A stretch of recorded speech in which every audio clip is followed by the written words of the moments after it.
Vamos abrir a Bíblia em 1 Coríntios capítulo 6, versículo 20. O Márcio propôs que fosse considerado especialmente a parte final deste versículo, mas não só, o versículo todo, não é? E quando eu digo a parte final, nem é bem a parte final, é a parte do meio, praticamente. É a parte... Vamos ler onde vocês lerem, se faz favor. Qual é que eu preciso? 1 Coríntios 6, 20.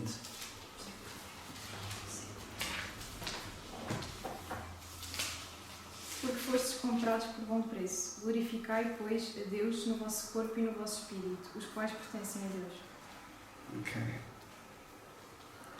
Portanto, o Márcio, que só me arranja destas coisas, pediu para falar sobre este assunto e ele até disse, portanto, a ideia é, portanto, como diz o versículo, a grande ideia que ele traz na mente é glorificarmos a Deus no nosso corpo, no nosso espírito, os quais pertencem a Deus. E foi essa a ideia que ele passou, e além desta ainda falou no glorificar a Deus na alma, certo? Pronto. E depois, já falaste dos outros, irmãos? E então eu fiquei assim a olhar para aquilo e era assim, todo travado, porque há mais dois irmãos que vão falar sobre o assunto, não é? Um vai falar sobre o espírito, outro fala sobre a alma, outro fala sobre o corpo. E eu disse, então pronto, deixa o caso do espírito comigo e os outros que falem da alma e do corpo, e eu falo sobre o espírito. Ou tentarei falar sobre o espírito. Não é fácil, ok? Não é fácil. Bem, eu começaria por vos contar duas histórias rapidamente. A primeira tem a ver com quando se compra uma casa. Quando nós compramos uma casa, e estou a falar de uma casa, imaginem que é uma casa à venda, não é? Hoje em dia há muitas casas à venda, mas não é casas novas. Infelizmente no mercado das casas já há poucas casas novas, há mais casas que estão a ser vendidas, que já foram usadas. E imaginem que ia comprar uma casa dessas. Chegava lá, isto aconteceu. Houve um indivíduo que chegou lá e depois perguntou ao vendedor, que ia vender a casa, não é?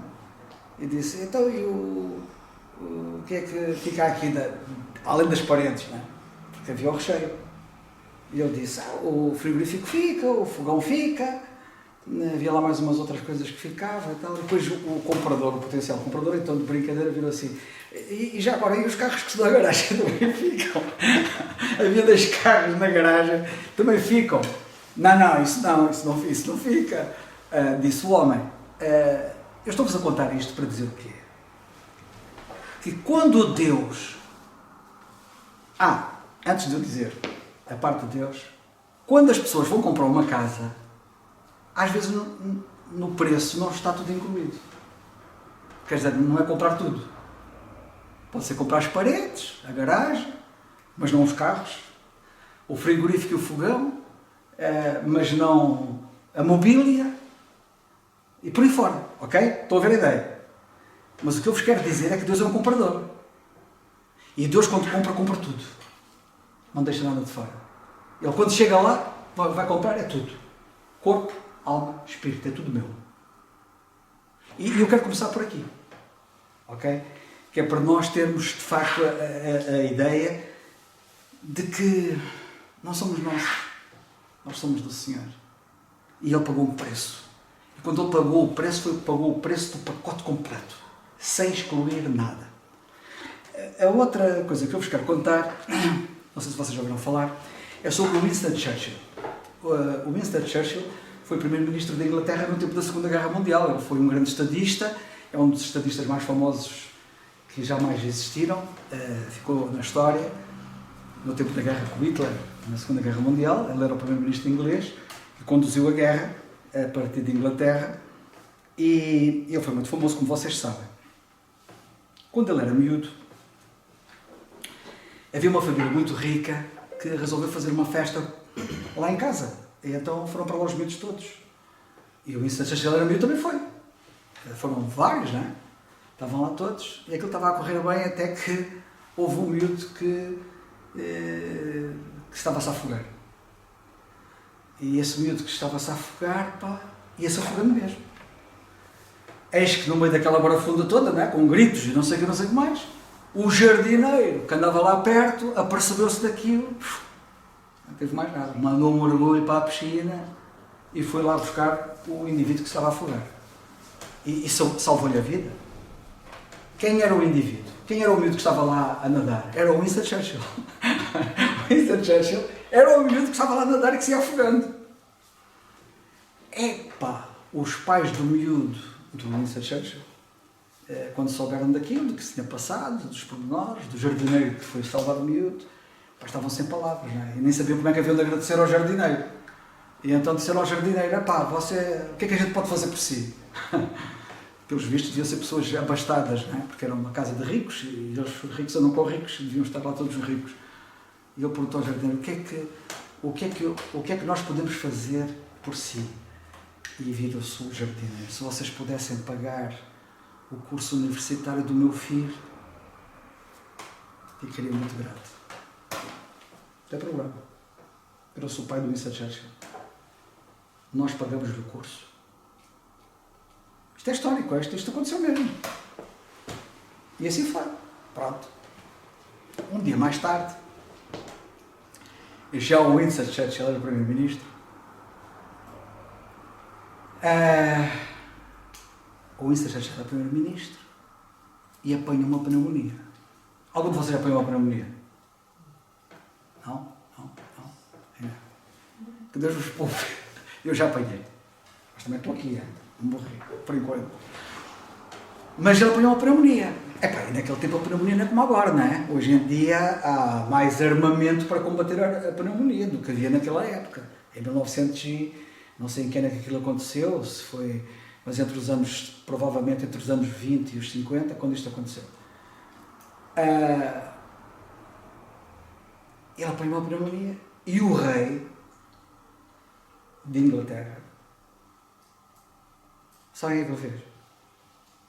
Ele mandou vir o melhor médico que lá havia de Inglaterra para tratar do Winston Churchill, que era primeiro-ministro.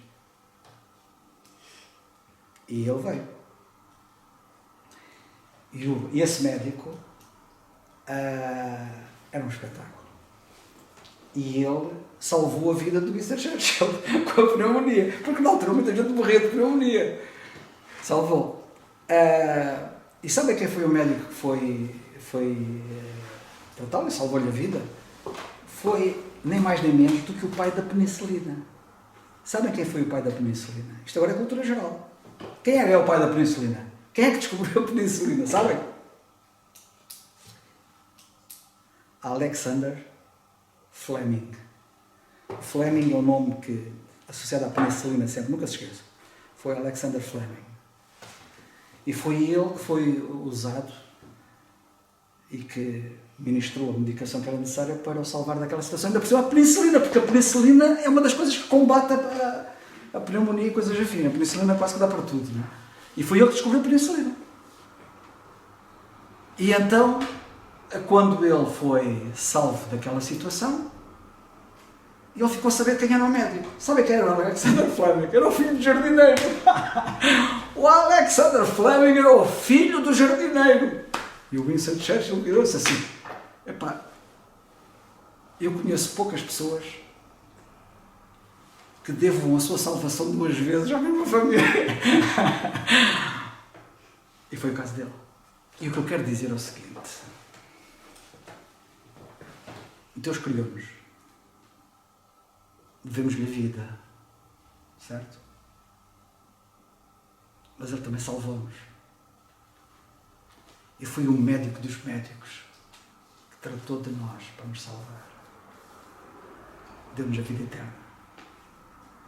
E nós, perante esta dívida, que naturalmente nos sentimos endividados, vamos tudo fazer para glorificar a Deus de toda a maneira, em todo o lugar, em todo o tempo, corpo, alma e espírito. Ora bem, voltando à nossa passagem, isto é complicado. Tu metes-me em cada um. Bem, na nossa passagem que nós estamos a ver, o apóstolo Paulo diz glorificar, porque fostes comprados. Fomos comprados. Então devemos glorificar a Deus no vosso corpo, no vosso espírito. Eu não vou falar do corpo, nem vou falar da alma, vou falar do espírito, ok? E assim me ajuda o Senhor, que isto não é fácil. Sabem que nós não temos só corpo e alma. E já agora há uma diferença entre a parte física, que é o corpo, e a nossa alma. Sabem o que é que disse o Senhor Jesus Cristo um dia nos Evangelhos? Está lá escrito e registado. Não temeis aqueles que matam o corpo, mas não podem matar a alma. Há uma diferença entre corpo e alma. Não é a mesma coisa. Porque há pessoas que às vezes chamam alma a isto tudo. Ou então chamam só corpo a isto tudo. Mas não. O Senhor Jesus Cristo mostrou claramente que há uma diferença entre corpo e alma. Há quem possa matar o corpo, mas não pode matar a alma. O corpo pode morrer e a alma não. Também antes aquele que pode fazer aparecer no inferno tanto a alma como o corpo. Já agora um pequeno pormenor para vocês pensar. No inferno não vão estar apenas as almas das pessoas. Os corpos delas também não vão parar. E vocês dizem, os corpos? Pois, porque a Bíblia fala em ressurreição dos corpos. Não apenas dos crentes. A Bíblia diz que os corpos dos descrentes, que morreram desde sempre, um dia vão sair das sepulturas também. E os corpos deles vão se juntar às almas deles que entretanto partiram. E vão comparecer o ser trino, corpo, alma e espírito, na presença de Deus para serem julgados segundo as suas obras e serem lançados no lago de fogo. Entretanto, só uma curiosidade. Quando as pessoas morrem, entretanto, e até hoje, as pessoas que morreram perdidas, estou a falar das pessoas que morrem perdidas, o corpo fica cá, não é? Mas a alma parte. E a alma vai para um lugar chamado inferno. Já agora, eu agora não quero desviar da conversa, eu não vou por aqui. Pronto, vão para o inferno. Não vou explicar agora, senão vou explicar isso tudo acerca do inferno e a diferença, não vou. Mas vai chegar o dia do juízo final, em que quando Deus julgar todos os perdidos, porque quem crê no Senhor Jesus Cristo, entretanto, também morre, como os outros. Só que a alma não vai para o inferno. A alma vai para a presença do Senhor. Paulo dizia ausente do corpo. E quando eu falava ausente do corpo, o que é que sai do corpo? É a alma. Presente com o Senhor. Enquanto que o perdido vai para o inferno, o crente vai para a presença do Senhor. E, quando chegar o dia do juízo final, os corpos das pessoas perdidas juntam-se às suas almas que estão no inferno e eles vão ser julgados e condenados no lago de fogo. E a Bíblia diz que no lago de fogo não somente vai ser lançada, não somente vão ser lançados os perdidos, não é? Corpo, alma e espírito, como o próprio Hades, que é o inferno, vai lá ser lançado.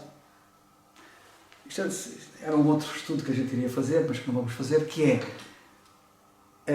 antigamente, quando as pessoas morriam, antes do Senhor Jesus Cristo vir à Terra, iam para um lugar chamado Seio de Abraão. Esse lugar tem duas partes. E um abismo intransponível. De um lado estavam os salvos, que era o Seio de Abraão. Não era o Seio de Deus, porque eles não podiam estar na presença de Deus. O Senhor Jesus Cristo ainda não tinha morrido para abrir o caminho. E ao outro lado estavam os perdidos. Quando o Senhor morreu na cruz, Ele levou todos os salvos que estavam daquele lado dos salvos, do Seio de Abraão, que é o paraíso. Por isso é que Paulo mais tarde diz: eu subi ao terceiro céu, ao paraíso. O paraíso, o próprio lugar, foi mudado para o terceiro céu. Mas a outra parte, a dos perdidos, que é o Hades, ficou lá ainda. E hoje chama-se inferno porque já só tem a parte dos perdidos. Porque antigamente chamava-se a todos os dois lugares Hades. Hades tinha a parte dos salvos e tinha a parte dos perdidos. Agora só tem a parte dos perdidos. E por isso é que se chama a parte dos perdidos apenas inferno. Ok, pronto.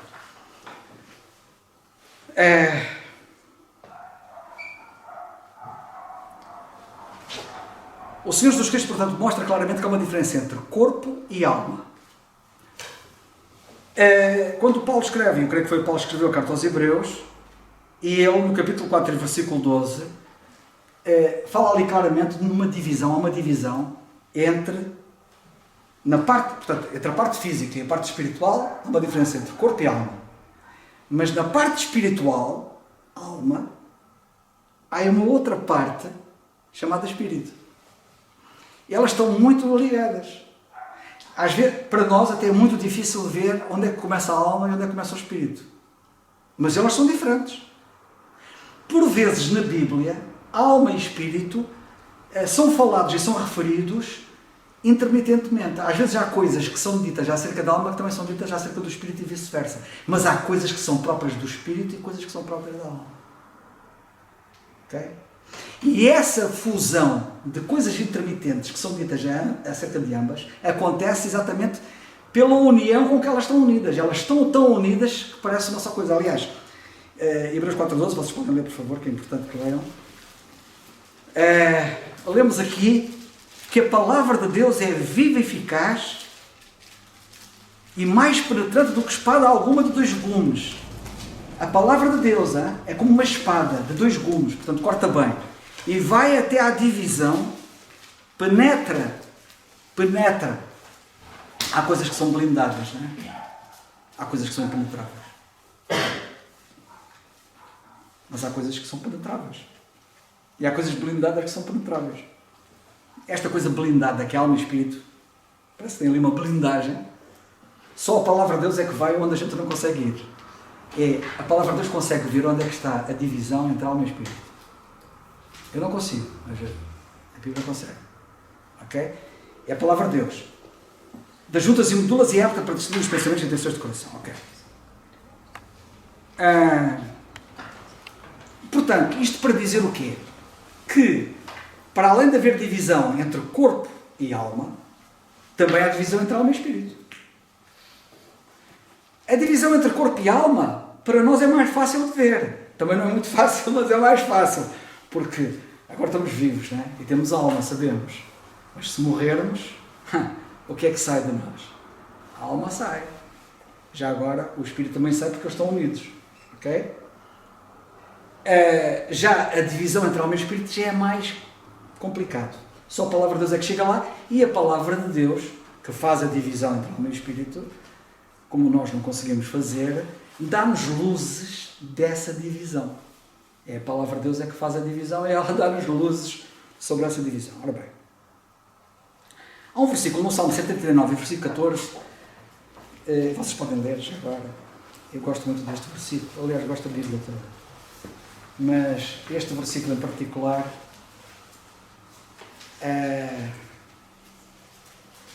e já agora nós estamos a ver, nós já vimos, não percam o fio à meada, hein? Começamos com aquelas 12 histórias.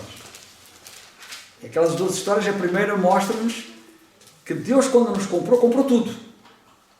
Comprou corpo, alma e espírito. A segunda história, a de Winston Churchill, mostra-nos que nós temos uma dívida para com Ele, por aquilo que Ele fez por nós. E isto deve nos levar a decidir, voluntariamente, mesmo que Ele não dissesse, só por si devia nos levar a decidir agradar-lhe tudo e glorificá-lo. Ok? Pronto. O Salmo 139, versículo 14, um de vocês pode ler, se faz favor.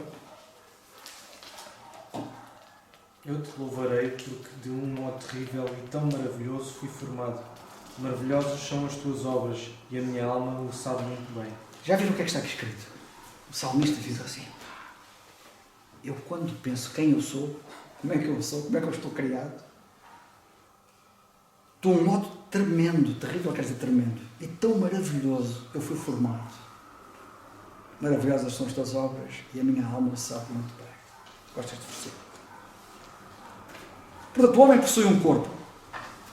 E não preciso descrever o corpo, mas vocês sabem que é o que tem, são os olhos, os ouvidos, o nariz, a língua, os dedos, os outros membros e tudo o que é físico, ok? Em nós. Mas depois, já dentro do corpo, ou no corpo, existe aquilo que dá vida ao corpo, que dá vida a estes membros, que faz com que os ouvidos ouçam, que faz com que os olhos vejam, ok? Porque há uma coisa que faz com que os olhos vejam, não são os olhos que veem, sabiam disso? Isto é profundo, mas é verdade. Que é a alma. Aliás, vocês vão de reparar que o Senhor Jesus Cristo falou de um homem que era rico e quando morreu, diz a Bíblia, abriu os olhos no tormento. Abriu os olhos. Então, mas ele morreu. O corpo ficou lá. Como é que ele abriu os olhos? Porque a alma vê. Os verdadeiros olhos são os da alma, a alma que vê. Porque quando o indivíduo morre, os olhos físicos estão lá no cadáver, mas ele já não vê. E tem olhos. Certo? Não ouve. E tem orelhas e ouvidos, mas não ouve já. Ok. Portanto, aquilo que dá vida, de facto, aos membros do corpo é a alma. É isto a que nós chamamos alma. E no hebraico, a palavra hebraica, há uma palavra hebraica que eu nem vou pronunciar porque tem um nome esquisito, e nem sei se eu iria pronunciar bem. E depois existe a palavra do grego, que eu também não arrisco em pronunciar, porque também não sou grego, e ver-me é grego, mas é a palavra de onde vem a nossa palavra psico. Psico. Porque a palavra no grego será qualquer coisa como psique. Ok? E é aí que vem a alma. A parte psicológica tem a ver com a alma. E pode ser definido essa palavra, tanto a hebraica como a grega, podem ser definidas estas palavras como o sopro da vida. E se nós formos ver nas Escrituras, em Gênesis, no capítulo 2, versículo 7, quando Deus criou Adão, lemos assim, eu cito: formou o Senhor Deus o homem do pó da terra e soprou em seus narizes o fogo da vida. Este soprar o fogo da vida foi a injeção da alma dentro do corpo humano. Porque lemos a seguir: e o homem foi feito alma vivente. O homem foi feito alma vivente com aquele sopro. E daí que aquela palavra psique, ou nefesh no hebraico, pode ser definida como o sopro da vida. Portanto, é aquilo que anima o corpo e dá vida. Portanto, o corpo foi feito do pó da terra, como nós vemos em Gênesis, mas para lhe transmitir vida, Deus teve que insuflar nele aquele hálito de Deus que o tornou alma vivente. É profundo. Não podemos ir além do que está escrito. O que está escrito é isto. Tudo quanto a gente puder dizer à falta disto será mera especulação. Pronto.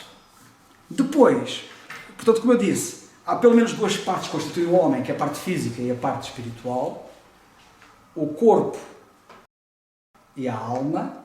Mas, como eu também já disse, há uma outra parte ainda imaterial chamada espírito. E a palavra no hebraico é a palavra ruach, e em grego é a palavra pneuma, de onde vem a palavra pneumático. Ou dos pulmões, o pneumologista, pneuma, tudo que tem a ver com pneuma, ok? Aí é a palavra para espírito. São palavras diferentes, para alma e para espírito.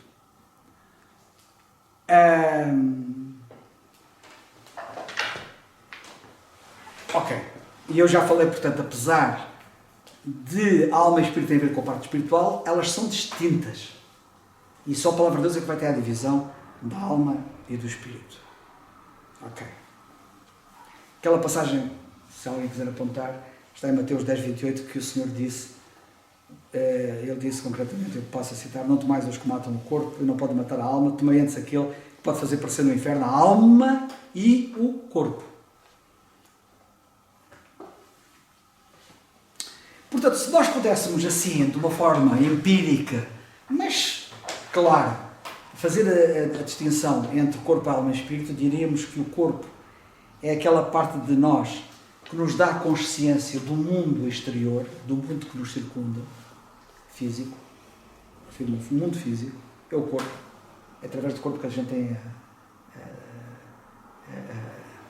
a consciência da realidade que nos envolve fisicamente. A alma é aquela parte de nós, psico é do espírito, já estou a fazer confusão. A alma é aquela parte de nós que nos dá a consciência de nós próprios. Estou mesmo vivo, vou beliscar, tem consciência, a alma que dá a consciência de nós próprios, e o espírito, e esta parte é importante, é a parte de nós que nos dá a consciência de Deus. Já agora só um pequeno pormenor. Esta é a razão, e alguns às vezes perguntam porque vocês leem a Bíblia, e a Bíblia, no livro de Gênesis, mostra que os animais são almas também. Os animais têm alma. E aí as pessoas perguntam assim. E depois, como vocês sabem, depois quando a gente vai para a escola e estuda ciências naturais e vai estudar toda aquela todo aquele tema, depois dizem, como é que eles dizem? Que o homem é um animal racional e os outros são os animais, mas chamam o animal ao homem. Epá, não me chamem animal. Mas pronto, animal racional e o outro é o chamado animal irracional, que é os outros animais. Mas tem base bíblica o facto do animal ter alma, porque a Bíblia fala nisso. Só que há uma diferença entre a alma do animal e a alma do homem. Já agora, você vai ter que falar, não é? Qual é a diferença? Qual é a diferença entre a alma do homem e a alma do animal? Eu já expliquei qual era, mas vocês têm que estar com atenção. Eles não têm consciência. Hã? Os animais não têm consciência. Não têm espírito. Não tem espírito. Mas pronto. Não tem espírito. A alma do animal não tem espírito. Que é a parte que dá consciência de Deus. Sabem, por essa razão, é que vocês podem estudar a história do homem na Terra, em todas as civilizações do passado, desde os tempos mais remotos, e vocês vão sempre encontrar o homem como ser um ser eminentemente religioso.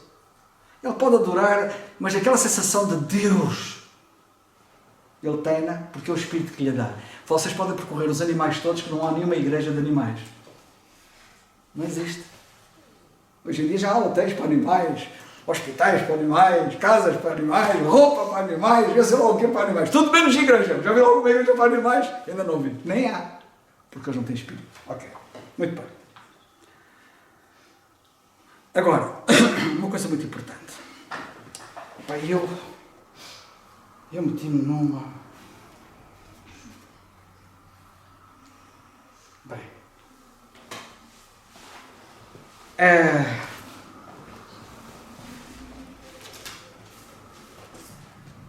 É muito importante nós termos a noção que o pecado afeta-nos completamente. Nós sabemos. O pecado afetou o corpo. O pecado afetou a alma. O pecado afetou o espírito também. Eu não sei se vocês já repararam que em relação ao espírito, talvez a parte menos tinha que sobrar para mim, né? Ou aqui o Márcio foi o que me arranjou.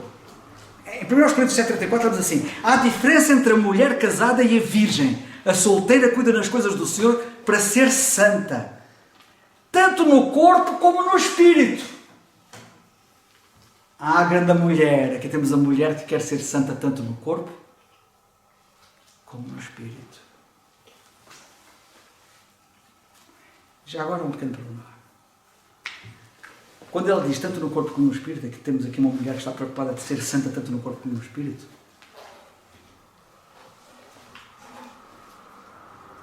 Isto pode ser visto das duas maneiras, mas o que salta logo à vista é assim.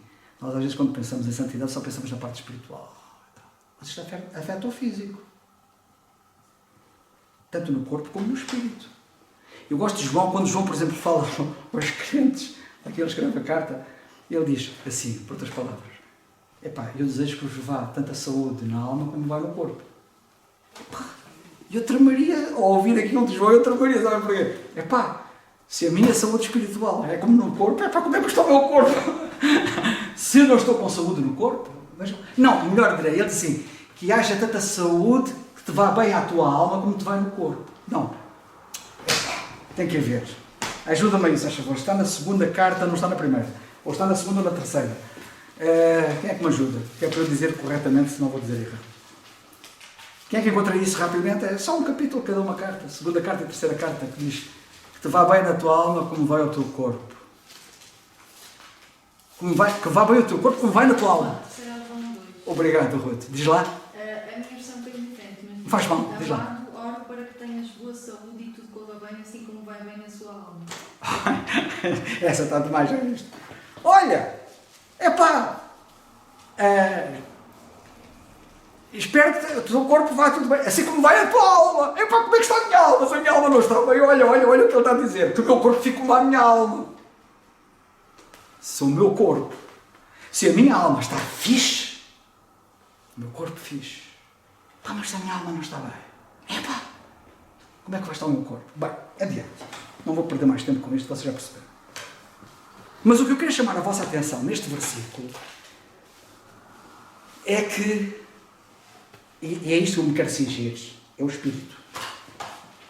Santidade do Espírito. Já vamos falar mais alguma coisa. Bem, adiante. A parte espiritual está tão ligada à parte que nos liga a Deus, que Romanos 8,16 diz assim: o mesmo Espírito testifica com o nosso Espírito. Reparem, o Espírito de Deus testifica com o nosso Espírito. A comunicação, a ligação entre Deus e nós é através do Espírito. Espírito com o Espírito. Não é com o corpo. Não é com a alma. É com o Espírito. E o mesmo Espírito testifica com o nosso Espírito que somos filhos de Deus. Isto é um versículo profundo, tem um alcance fantástico. Tem aqui outros aspectos que eu não vou referir e que são importantes, que é para não me perder. Atos 7,59. Vocês já repararam que quando Estevão é morto à pedrada em Atos dos Apóstolos, sabem como é que ele se dirige ao Senhor? Ele diz assim: apedrejaram a Estevão, que a invocação dizia: Senhor Jesus. Parece que estou a ver. Ele viu os céus abertos e o Senhor lá: Senhor Jesus. Ele não disse: recebe o meu corpo, nem disse: recebe a minha alma. Ele disse: recebe o meu Espírito. A grande ligação entre Deus e nós é sempre através do Espírito. Recebe o meu Espírito. Ok.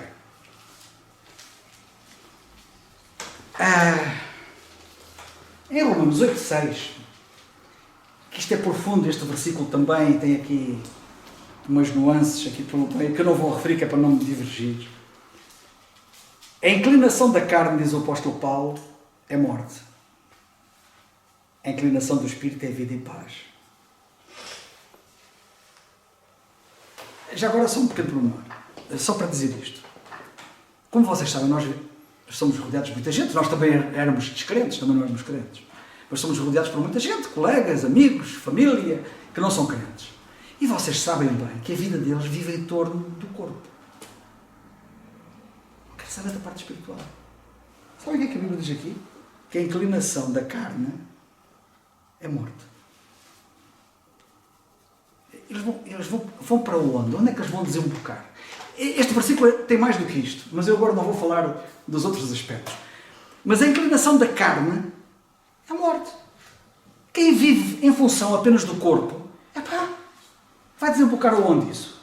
Mas a inclinação do Espírito é vida, o Espírito que se liga com Deus, que lhe dá a consciência de Deus, puxa para a vida. Ok? Bem.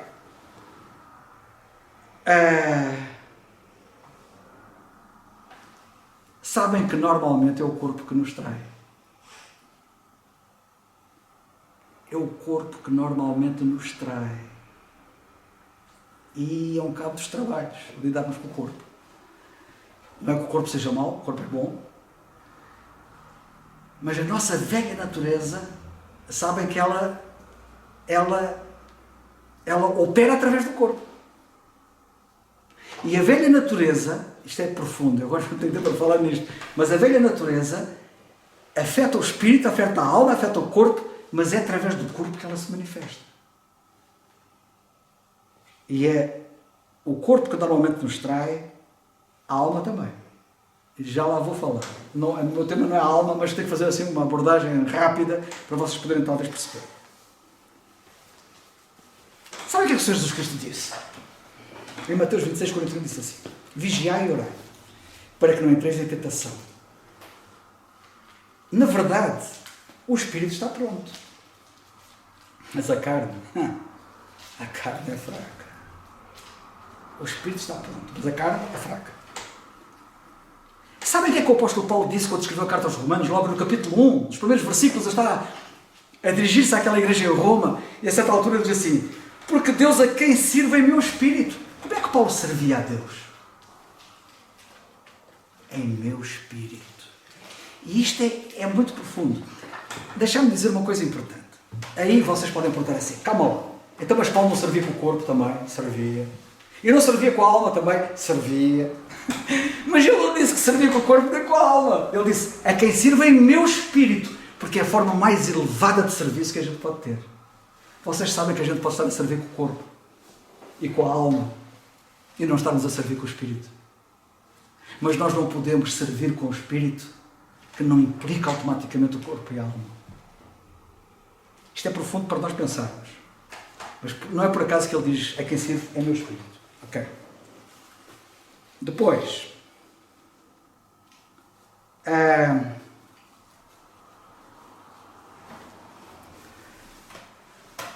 quando isto também é profundo, isto tem muitos esquemas ali pelo meio, a palavra de Deus é a palavra de Deus, enfim.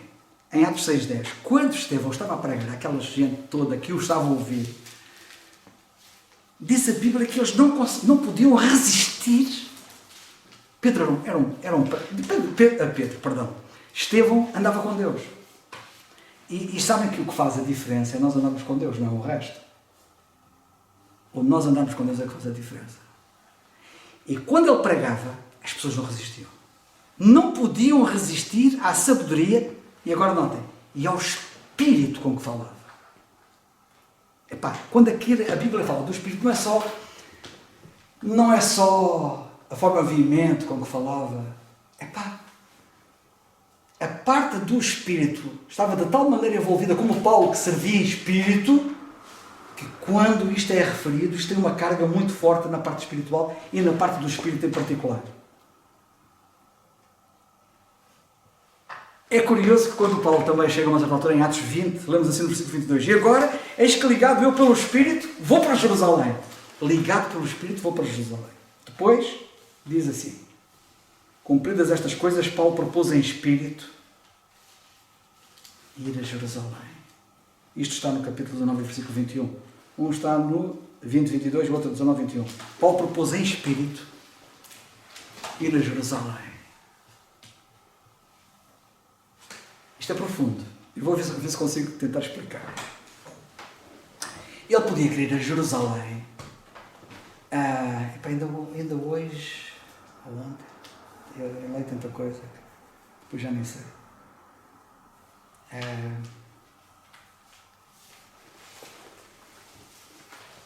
Ele não foi para Jerusalém para refrigério do corpo.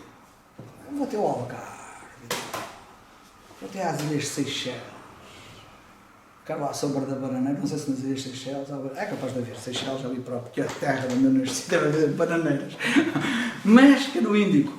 Mas, mesmo que não interessa. Vou para um sítio paradisíaco.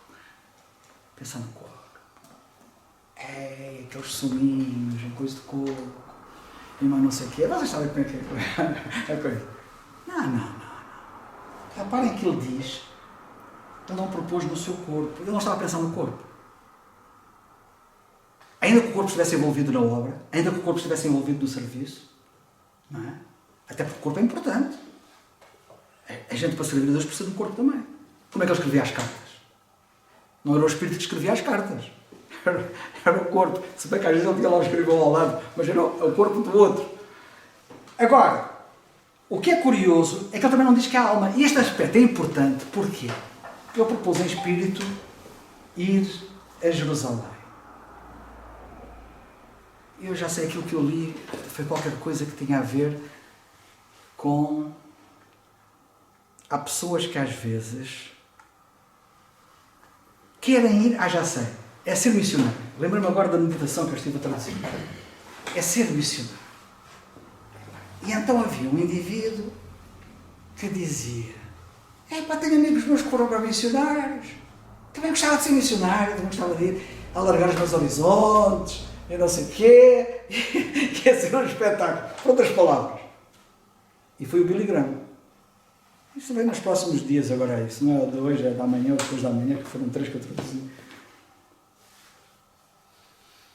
E o Billy Graham virou-se, e na resposta que ele deu, ele disse assim: ok, Deus quer que a gente seja missionários, mas na maior parte das vezes Deus quer que a gente seja missionários em casa. Não precisamos. Olha, se fossem todos para missionários para não sei para onde, quem é que ficava a cuidar das almas aí? Tanta gente. Temos na família pessoas perdidas, temos vizinhos, temos amigos, colegas perdidos. E então a ideia é, muita gente tem... Porque ele dizia, a certa altura, o Billy Graham dizia, por outras palavras, que isto de ser missionário não é uma aventura. E há pessoas que querem uma aventura. Sair fora da rotina, porque é giro, vou largar, experiência, não sei o quê. Epá, evangelismo não é isso. Evangelismo é almas perdidas que têm que ser resgatadas do fogo do inferno. E temos-las aqui ao pé de nós. Não precisamos ir para longe. E eu, portanto, gosto disto quando Paulo diz que pôs no Espírito. Ele não ia para turismo, não ia para... Porque eu não falei da alma. Porque a alma faz parte da emoção. Ok? Ele nem ia nem para o corpo, ir ali descansar e tal. Nem a alma para... umas boas emoções. Como é que a malta tem uma expressão, a malta nova hoje em dia? Tira uma quê? Não sei. Vocês é que sabem. Mas falam assim, tira assim uma... Epá, agora não estão a fugir a palavra. Não interessa. Pronto. Vocês entendem o que é que eu quero dizer.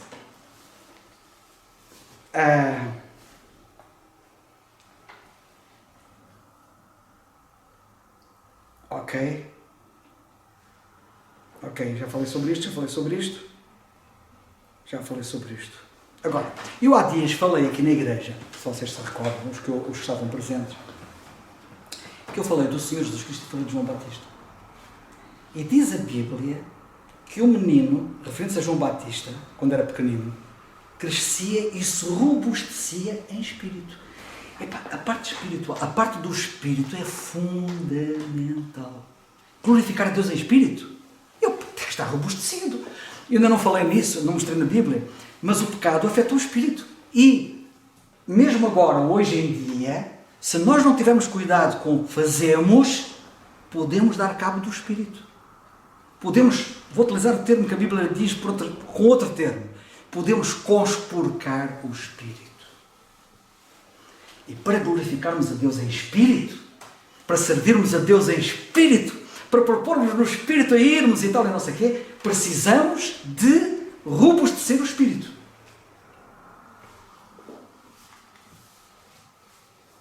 Eu sei que há muita malta que gosta de robustecer o corpo. Contra isso nada. E até a alma. Mas temos que robustecer o espírito, que é uma parte que não vejo muita gente preocupada em robustecer o espírito. Ok, adiante. E o Senhor Jesus Cristo, lemos, e o menino, também menino, crescia e se fortalecia. Robustecer quer dizer fortalecer, é a mesma coisa. Só que num lado, a nossa versão diz robustecer, no outro lado diz fortalecer. Se fortalecia em espírito, cheio de sabedoria, e a graça de Deus estava com ele. Ok. Sabem o que é que a Bíblia diz quando nós relegamos assim o Espírito para uma coisa? O Espírito, o que é o Espírito? Eu nem sei o que é o Espírito. O que é o Espírito? É mais importante aquilo que a gente pensa.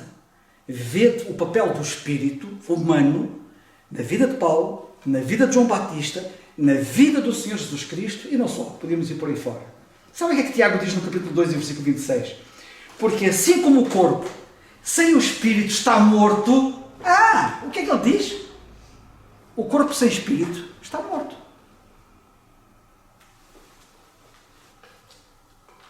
Vê da importância do espírito. Podemos falar mais, isto tem vários alcances, ok? Eu estou a falar de um alcance que não está visível logo assim a priori.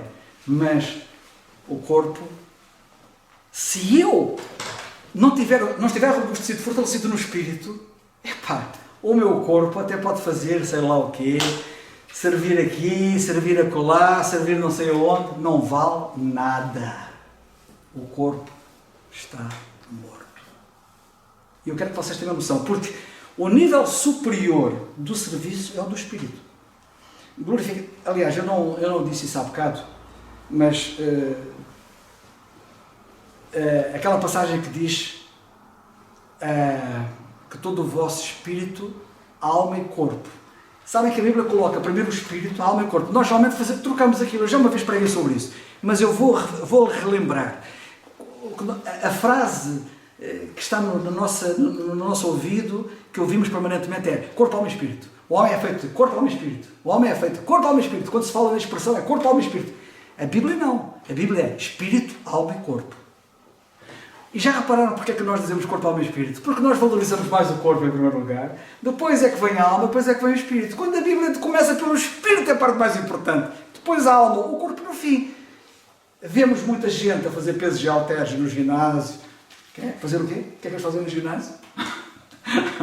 fazem exercícios para robustecer o corpo, e vejo pouca gente a fazer exercícios para robustecer o espírito, como fazia João Batista e o Senhor Jesus Cristo.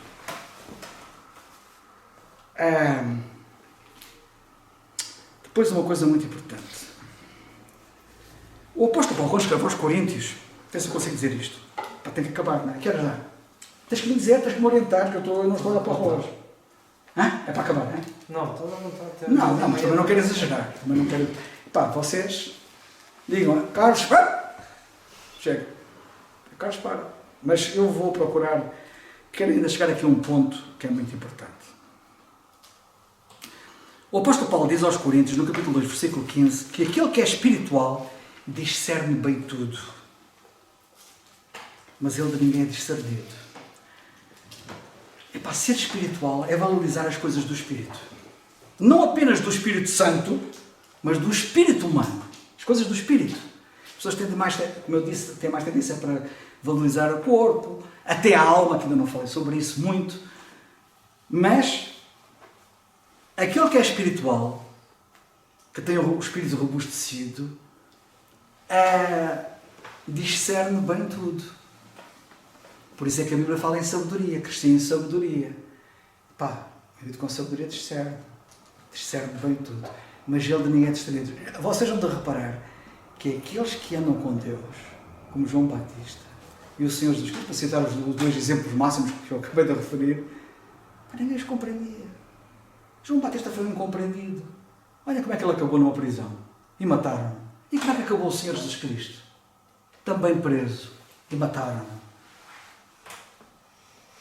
Ele compreende bem tudo. Eles compreendiam bem tudo. Tinham uma visão, mas de ninguém eram compreendidos. E quando nós valorizamos mais a parte espiritual, vocês vão ter a própria experiência, em primeira mão, vocês mesmos, de que vocês vão perceber muita coisa que muita gente não percebe. E vocês vão reparar que pouca gente vos compreende. Ok, adiante. Agora cheguei à parte que eu quero, que é a parte mais importante, da minha ótica. Provérbios 16:2, quero que vocês leiam, por favor.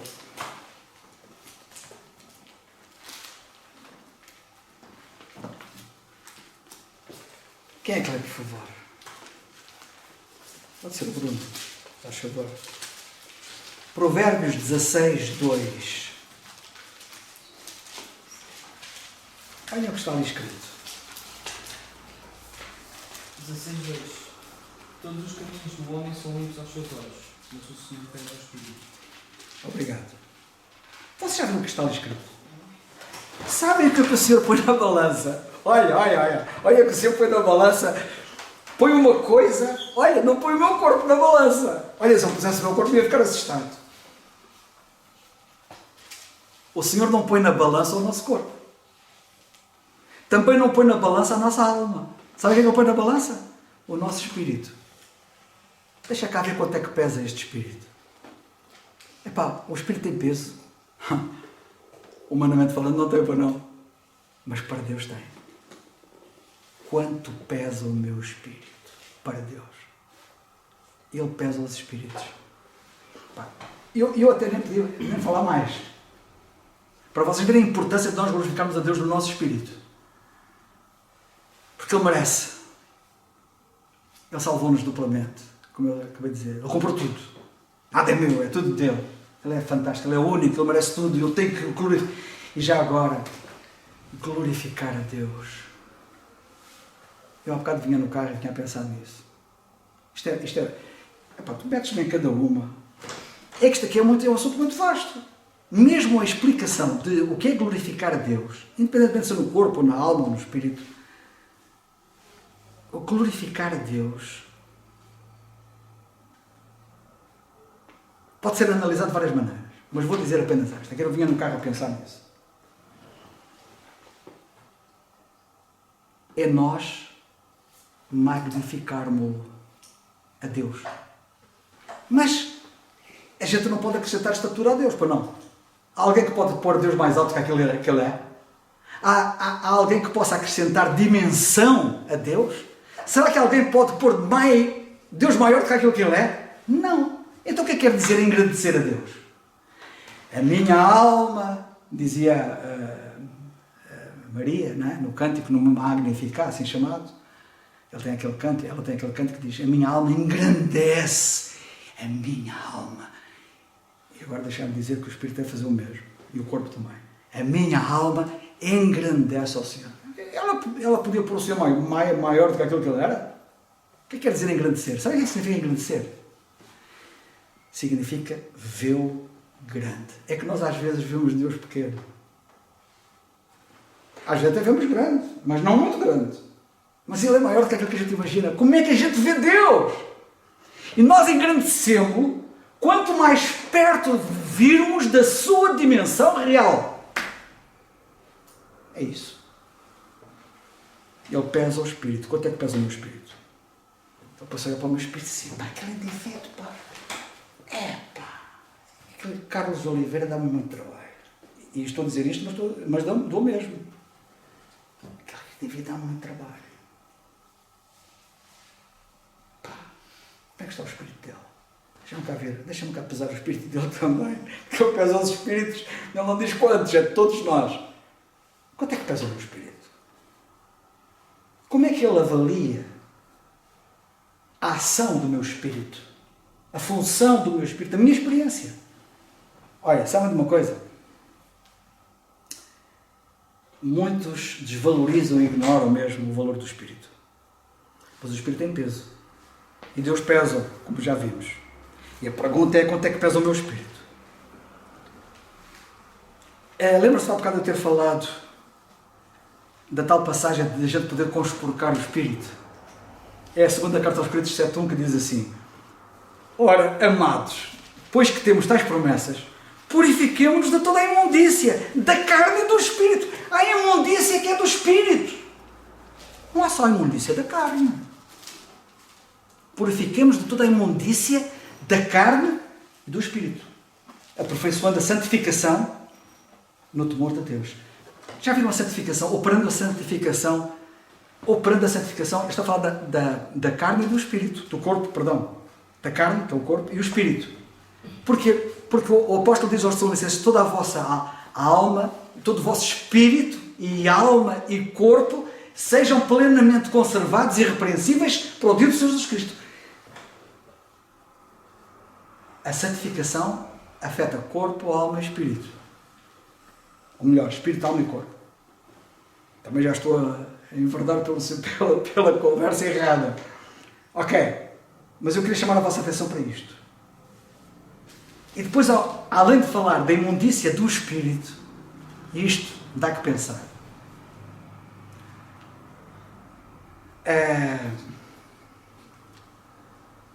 Isto levava-nos para grandes conversas. Mas em vez de eu usar o meu espírito para glorificar a Deus, eu posso estar a usar o meu espírito para uma falsa divindade. Eu posso estar a fazer um Deus, como muitos ao longo da história fizeram, falsos deuses, ídolos. E o meu espírito estar a ser canalizado para isso. Isto dá que pensar. Mas há uma outra passagem que é 1 Coríntios 7:34 que diz assim: há diferença entre a mulher casada e a virgem. A solteira cuida das coisas do Senhor para ser santa, tanto no corpo como no espírito. E voltamos outra vez à santificação do espírito. Okay? Já tinha citado este versículo.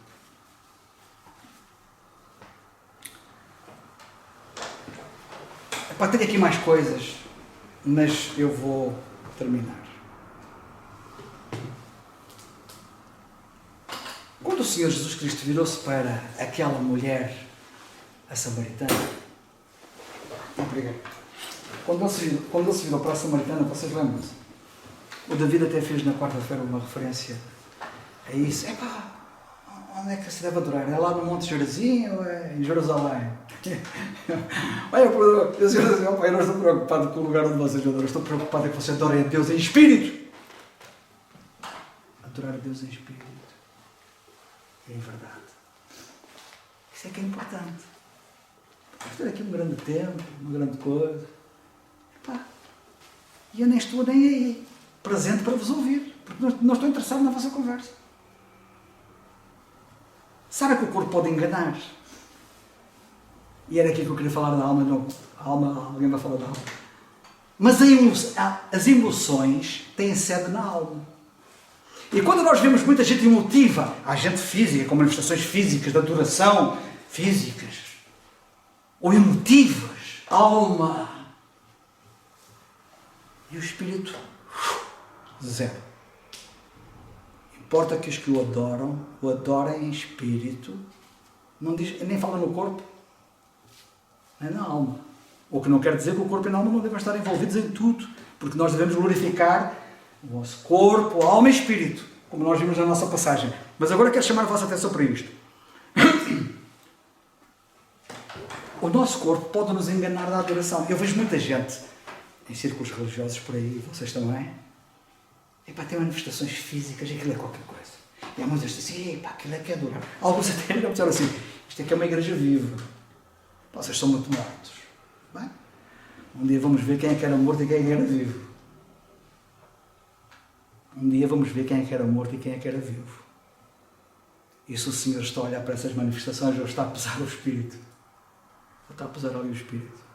E qual é o peso que Ele vai ter? Mas o corpo pode enganar. A alma pode enganar com as emoções também.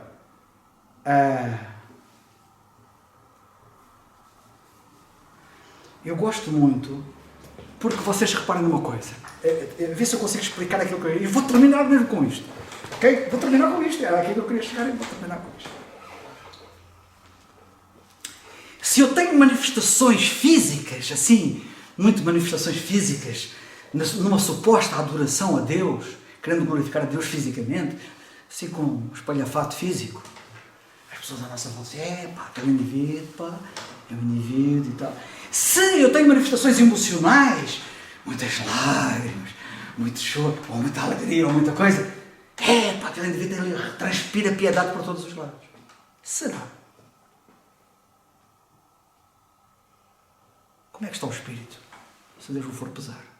O corpo pode ter o que tem. A alma pode ter o que tem. Parte emocional. E o espírito? É que a parte emocional da alma eu vejo-a. A parte física do corpo eu vejo-a. E a parte espiritual do espírito eu vejo? Não vejo. Ninguém vê. Mas Deus pesa. Esta é uma das razões. E termino com este versículo. Hoje os versículos. Mateus 6. Agora queria que vocês todos lessem.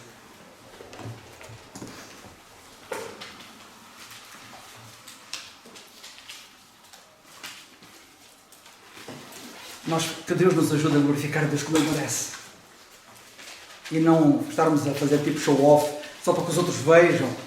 Porque com o corpo os outros podem ver, não é? E nós podemos, sem até nos apercebermos, estarmos a querer dar espetáculo, sem nos apercebermos. Eu não quero julgar ninguém em particular, nem ninguém, mas estão a perceber o que eu quero dizer. É que com o corpo a gente pode ser tentado a querer dar espetáculo. Com a alma também, com a parte emotiva. Mas com o espírito já não podemos. E sabem o que é que está escrito em Mateus? Por isso é que o Senhor disse isto. E eu creio que esta é uma das razões porque ele disse isto. Mateus 6, 1, 2 e 5. Quem lê? 1, 2. Depois 5. Força, Raquel. Estás quase mesmo... Tendo cuidado de não praticar as vossas esmolas diante dos homens, para seres visto por eles. Caso contrário, não tereis a recompensa de vosso Pai que está no céu. É que quando a gente faz as coisas para que os outros vejam, e por aquilo que a gente faz no corpo os outros veem, por aquilo que a gente faz na alma os outros veem com as emoções, não façam isso para que os outros vejam. Olhem o que é que devem fazer. Agora o 2. Sim. E o 5. Quando, portanto, deres esmola, não toques a trombeta diante de ti, como fazem os hipócritas nas sinagogas e nas ruas, para serem glorificados pelos homens. Em verdade, eu vos digo que eles já receberam a sua recompensa. 5. E quando tu orares, não sejas como os hipócritas, pois eles adoram orar em pé nas sinagogas e nas esquinas das ruas, Para serem vistos. pelos homens. Em verdade, eu vos digo que eles já receberam a sua recompensa. E o 6. Mas tu, quando orares, entra no teu quarto e fechando a sua... Epá, gosto dessa. E fechar a porta que ninguém vê. Entra no teu quarto. Entra no teu quarto. Então, não há ali a audiência. Ali é a audiência de um. estou cá eu para ver e pesar o teu espírito. Entra no teu quarto, fecha a porta, toda a gente lá fora e fala comigo. Eu gostaria, não é? E o 16? Também pode ter aqui o 16, não sei porquê, mas agora vais-me lembrar. Além disso, quando jejuardes, não sejais como os hipócritas de semblante triste, porque desfiguram a face, para que aos homens pareça que jejuam. É verdade, eu vos digo que eles já receberam a sua recompensa. É a parte da aparência. E pronto, ficamos por aqui. Tinha mais, mas acho que fundamentalmente o básico é pensarmos que temos um espírito que é diferente da alma e do corpo. E ele é muito importante. O Senhor pesa o espírito e nós devemos apostar na nossa parte espiritual com o nosso espírito, servirmos a Deus com o nosso espírito também. Em primeiro lugar, robustecer o espírito. E isso acontece com a porta fechada. Ninguém vê, só Deus sabe.